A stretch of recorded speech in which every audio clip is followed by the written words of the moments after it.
New York, October 1970.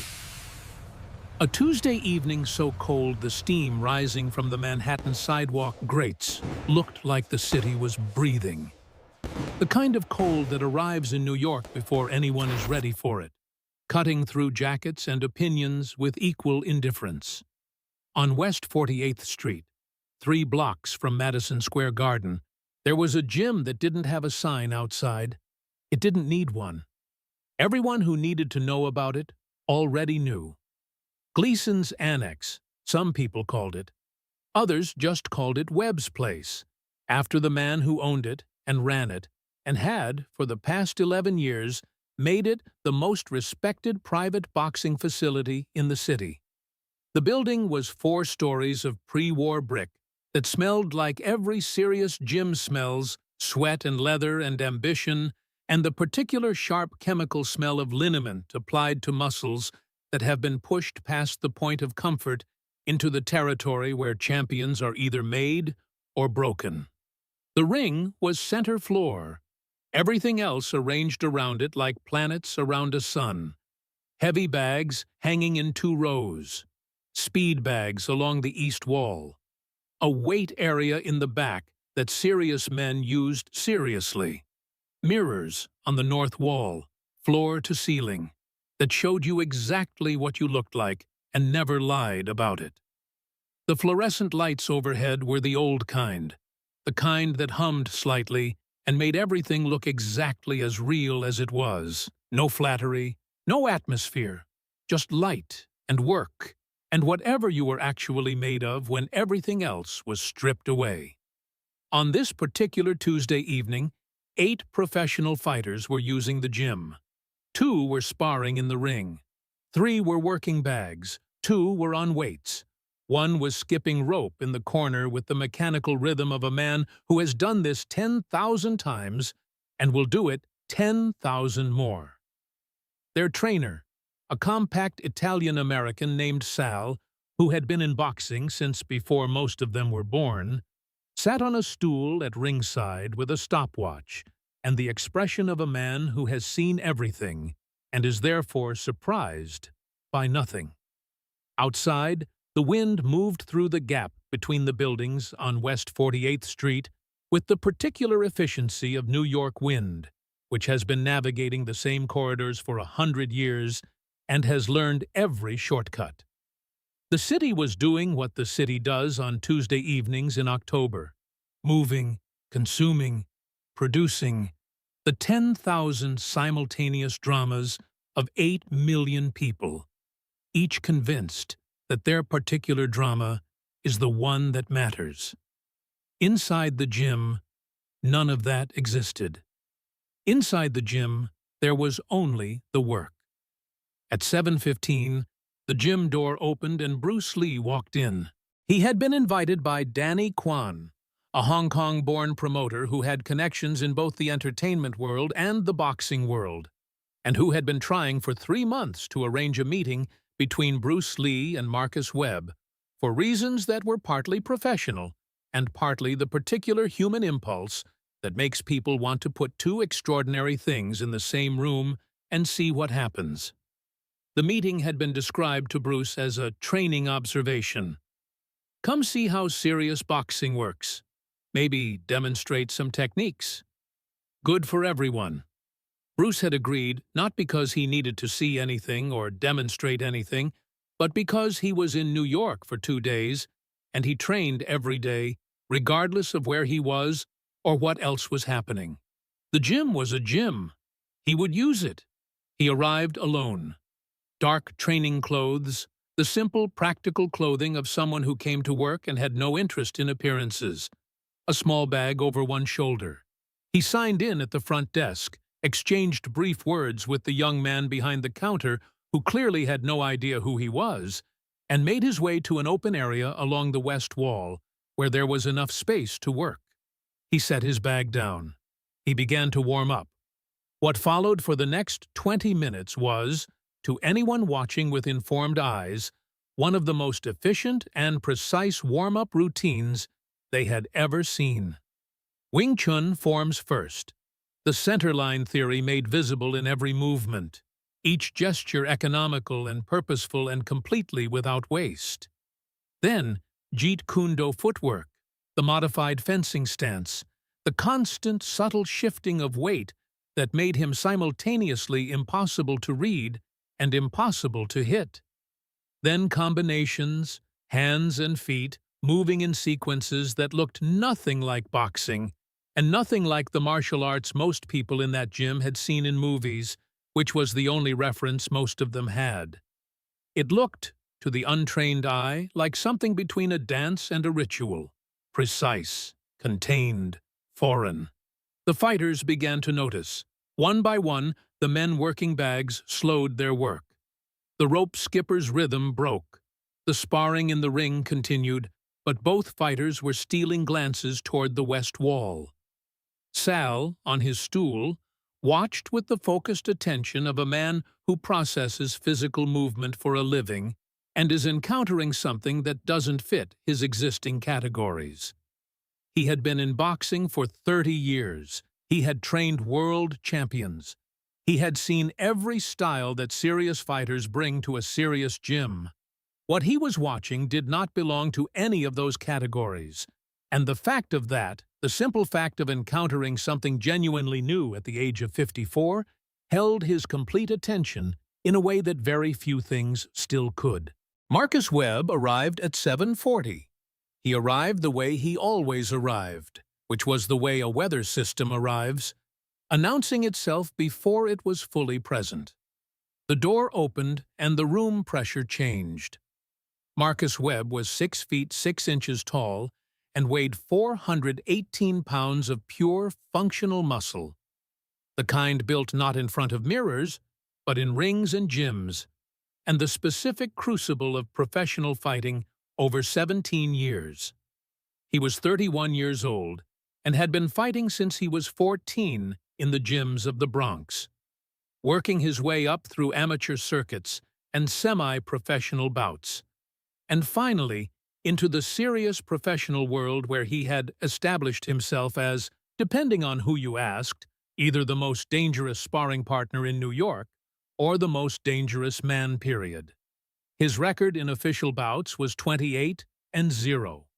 His record in unofficial bouts, the kind that happen in gyms and warehouses and occasionally parking lots, was a number nobody had bothered to count because the outcomes were never in question. He was Muhammad Ali's preferred heavy sparring partner during the period when Ali was preparing for the most important fights of his career. Ali had said publicly, in an interview that had made the rounds in boxing circles, that sparring with Marcus Webb was the closest thing to real danger he encountered in training. That statement meant something. It meant Marcus Webb was not a man whose physical reality was easily exaggerated. He walked into the gym in a gray tracksuit that was tight across the shoulders in a way that suggested the tracksuit had been bought before he had fully finished becoming what he was. He had a face that looked like it had been hit many times by very good fighters and had survived all of them without particular difficulty. His hands, even relaxed at his sides, looked like implements rather than appendages. He saw his fighters. He saw Sal. He saw the ring. He saw everything he expected to see. Then he saw the man on the west wall doing something that didn't look like boxing. He stopped walking. For a moment, he simply stood in the center of the gym and watched. The fighters who had been watching Bruce Lee now watched Marcus, watching Bruce Lee. It was the particular silence of people waiting to find out what the most important person in the room thinks about something before deciding what they think about it themselves. He watched for approximately 30 seconds. During those 30 seconds, his expression moved through several stations: curiosity, assessment, amusement.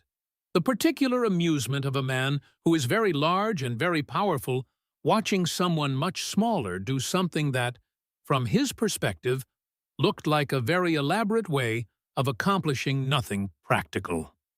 He walked toward the west wall. His fighters, tracking his movement, collectively stopped what they were doing. Sal set down his stopwatch. The gym, which had been full of the noise of serious training, went quiet, in the particular way gyms go quiet when something is about to happen that everyone can feel coming, but nobody can fully predict. Marcus stopped 10 feet from Bruce Lee and watched him finish a combination. Bruce Lee completed the combination, paused, became still, and turned to look at the large man who had materialized in his peripheral vision. They looked at each other for a moment. Two men in a gym. The difference in their physical scale was immediate and concrete. Marcus spoke first. "What is that?" he said. Not hostile, genuinely curious, the way a craftsman is curious about a process he doesn't recognize. "Wing Chun," Bruce said. "Jeet Kune Do." Marcus nodded slowly, processing the words without recognition. "That's the kung fu thing," he said. It wasn't quite a question. "Yes," Bruce said. Marcus looked at the fighters behind him. Some of them were trying not to smile. He looked back at Bruce. "I've seen kung fu in movies," he said. "Looks good in movies." He paused. The pause did a specific kind of work. Real different story when someone's actually trying to hit you. Bruce said nothing. He had heard this before. He would hear it again. He waited.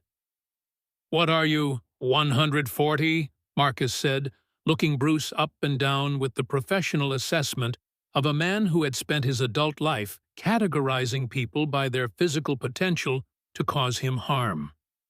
145, Bruce said. Marcus made a sound that was not quite a laugh. 145, he repeated, as if the number itself was the punchline. He looked at his fighters again. This time some of them did smile. "Come here," Marcus said. "Let me show you what real fighting looks like. You've been doing those pretty movements over here, and I appreciate it. I do. It looks like it took a long time to learn. But there's a difference between what looks like fighting and what actually works when someone who can actually fight is standing in front of you." Bruce still said nothing. He was watching Marcus Webb the way he watched everything, completely, cataloging weight distribution and muscle tension, and the small unconscious tells that the body produces when it is about to do something it has done many times before. Marcus stepped closer. He was close enough now that the size difference was no longer abstract. It was immediate and concrete and physical in the way that only proximity makes things physical. He looked down at Bruce Lee from a height advantage that had decided most of the situations Marcus had found himself in over the past 17 years. "Those little hands," Marcus said. He reached out and picked up Bruce Lee's right hand with 2 fingers, the way you might pick up something small and fragile to examine it. He turned it over. He showed it to the fighters behind him. Several of them laughed. It was not a cruel laugh. It was the laugh of people who found the contrast genuinely funny. 145 pounds of martial artist and 418 pounds of professional fighter, and the professional fighter was holding the martial artist's hand up for inspection like a curiosity. "You hit like a child," Marcus said. He said it conversationally, without particular malice, the way you state a fact.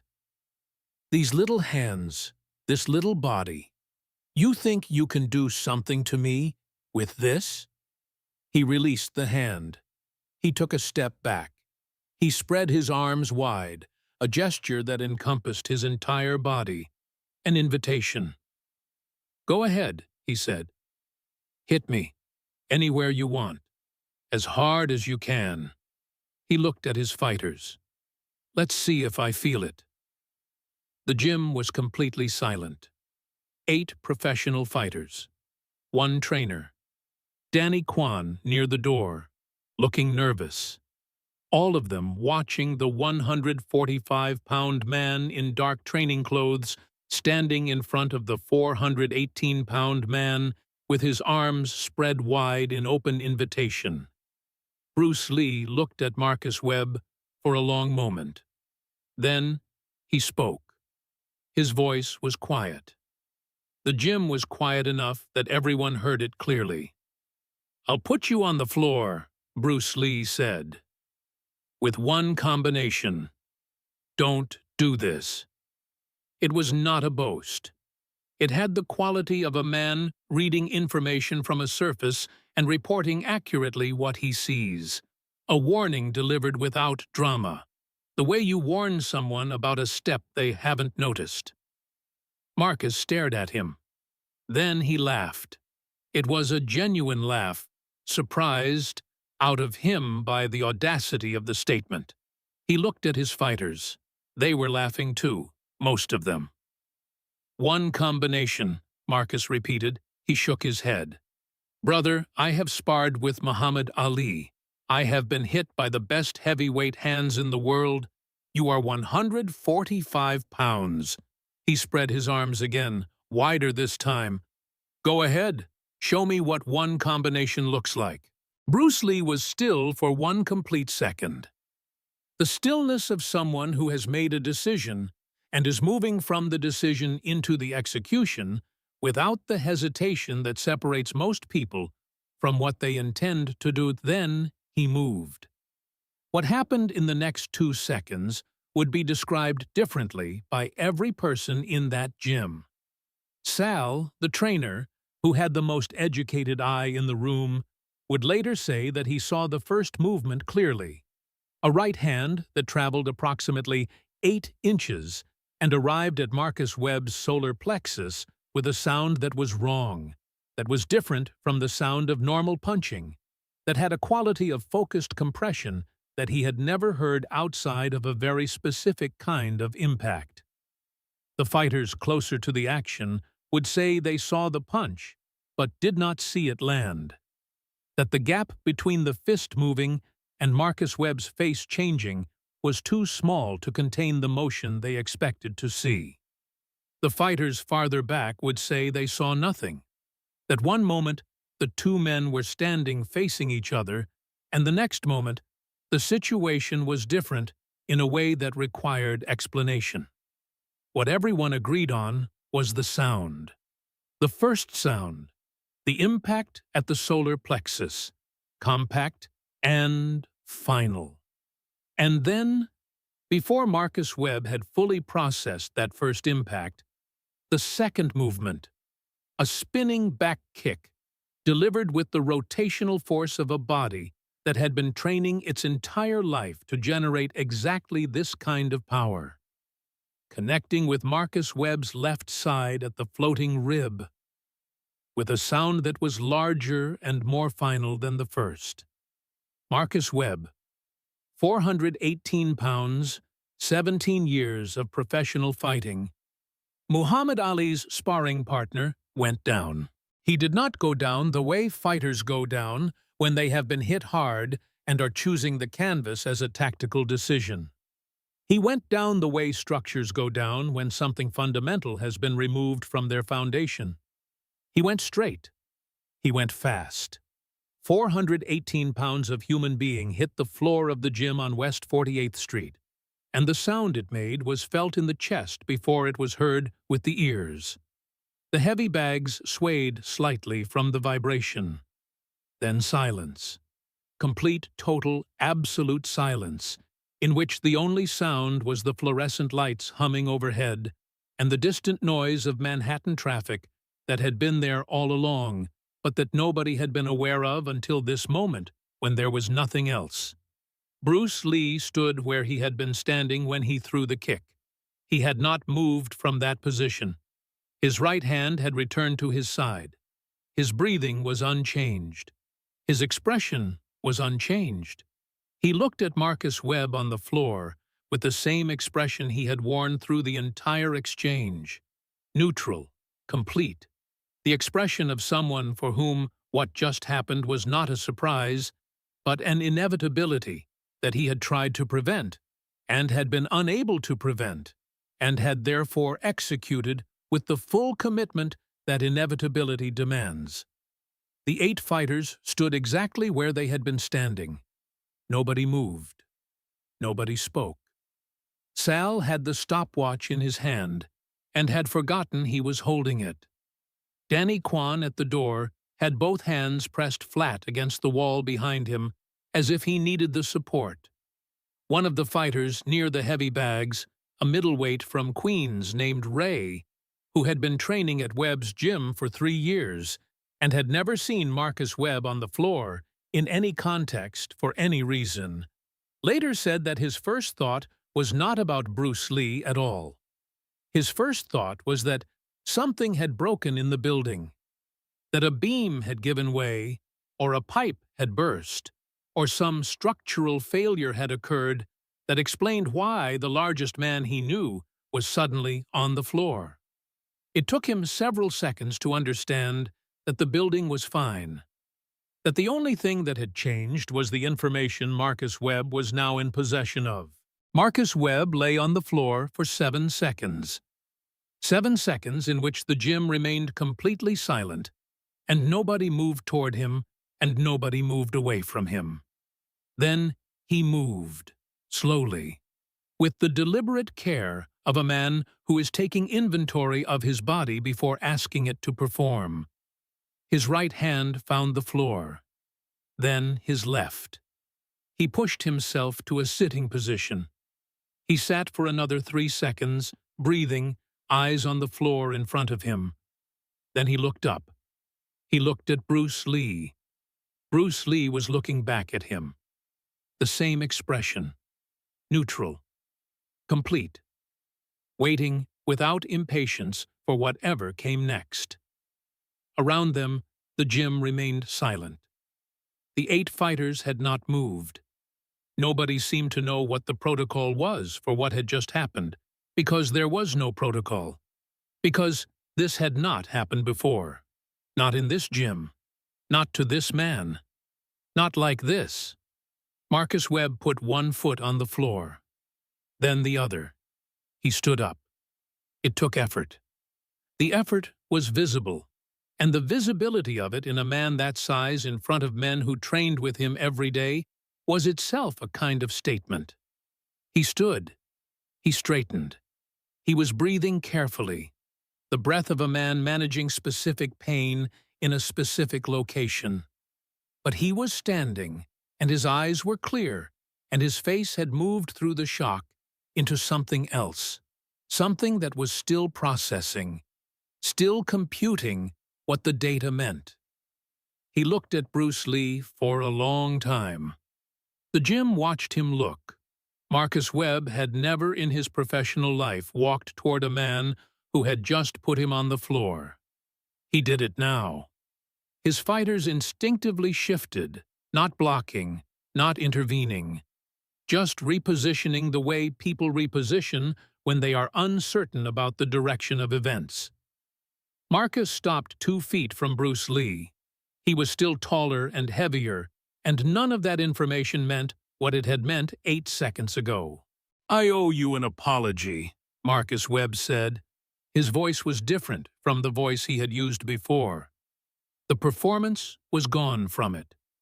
What remained was something simpler and more honest, the voice of a man speaking without the armor of certainty that had been his constant companion for 17 years.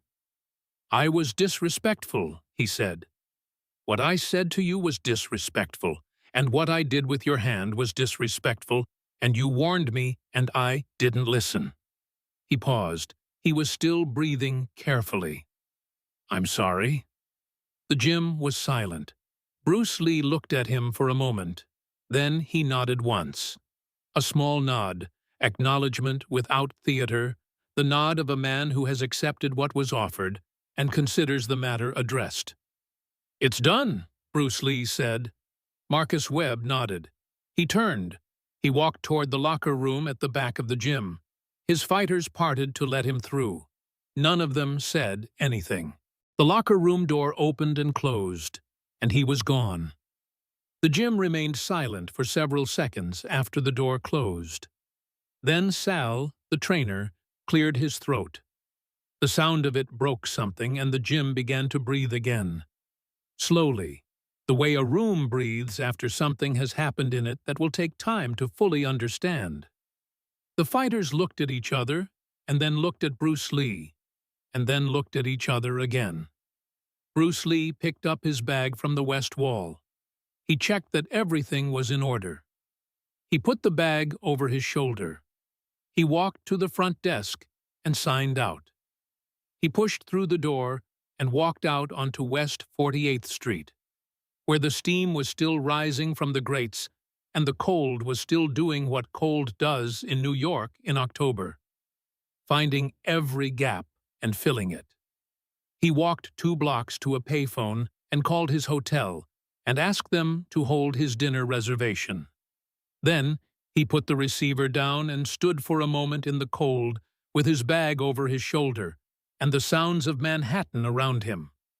The city moved around him the way cities move around people who have just done something significant and chosen not to announce it. Marcus Webb, back in the gym, sat alone in the locker room for 20 minutes before anyone came to check on him. When his trainer finally came in, he found Webb sitting on the bench with his hands on his knees looking at the floor. The trainer asked if he was hurt. Marcus said no. The trainer asked what had happened. Marcus thought about it for a long time.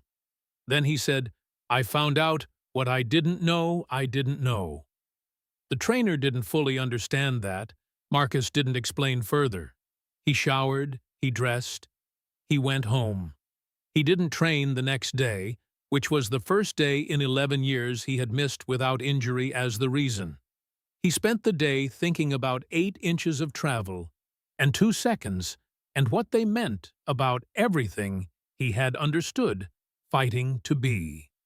Danny Kwan tried to reach Bruce Lee the following morning to apologize for how the evening had gone. Bruce Lee told him there was nothing to apologize for, that the evening had gone exactly as evenings go when 2 people are honest about what they know and don't know. Danny asked if he would come back to the gym.